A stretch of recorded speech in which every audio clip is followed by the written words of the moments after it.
Magandang araw mga kapamilya, narito po ang kapanapanabik na ganap dito lamang po sa Sigabo ang inaabangan ng lahat dahil nga po naudlot tayo ng mga ilang buwan at ito na nga po talaga final nang nagsimula ang Sigabo ngayong June 22.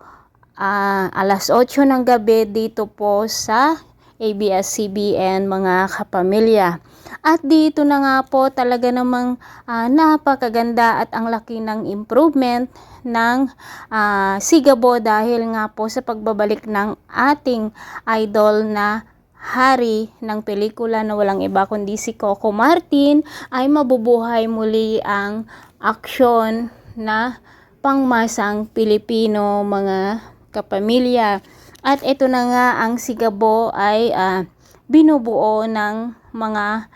magagaling na komedyante at mga aktor na pinagsama-sama ni Idol Coco Martin at ito talagang original niyang ginawang pelikula mga kapuso o mga kapamilya dahil wala po siyang ginaya at talaga namang pong ito ay pinagsama-samang may pagkakomedyante, meron ding love story na nakakakilig dahil nga po andito ang kanyang may bahay na si Julia Montes at ang role po ni Julia Montes dito ay ang pangalan niya Samantha at siya po ay isang pulis mga kapamilya, samantalang si Coco Martin ay Gabo ang kanyang pangalan at nakatira lamang po sila sa squatter at ito na nga ang role naman dito ni Samantha ay ang huhuliin niya itong si Gabo mga kapuso. O diba ang ganda talaga ng pelikulang ito. Samantala nandito rin sina Jong Hilario mga kapuso at talagang magkaaway ang dalawang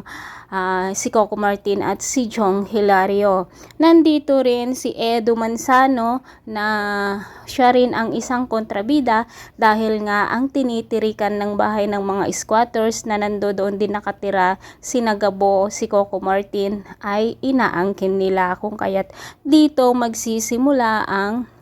malaking bakbakan o ang pakikipaglaban ng mga nakatira doon dahil nga ayaw nilang umalis doon dahil inaari o inaangkin nga ito ni Edo Manzano ng pangalan niya dito ay Ricardo. Ngunit hindi papahintulutan ng mga taga roon na makuha nila ang lupa kung kaya't makikipaglaban sila mga kapuso at dito nga makikita kung gaano kagaling ang ating idol na si Coco Martin o si Gabo. Mga kapuso dahil nga mamamatay dito ang ama ni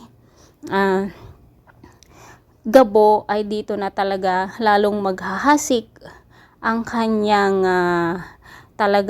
ang kanyang galit dito sa mga kapulisan mga kapuso at mabibilang ko nga itong si Gabo at ang akala nga nila ay magbabagong buhay na ngunit dahil sa mga taong masasamang nasa paligid niya ay hindi talaga maiwasan ang kanyang paghihiganti. Mga kapamilya, pakatutukan po natin lagi ang bawat eksena dito lamang po sa Sigabo dahil hindi lamang po ito action, talagang may pagkakomedyante at mayroon ding love story na kung saan ay marami tayong mapupulot na aral. Maraming salamat mga kapamilya. Bye-bye.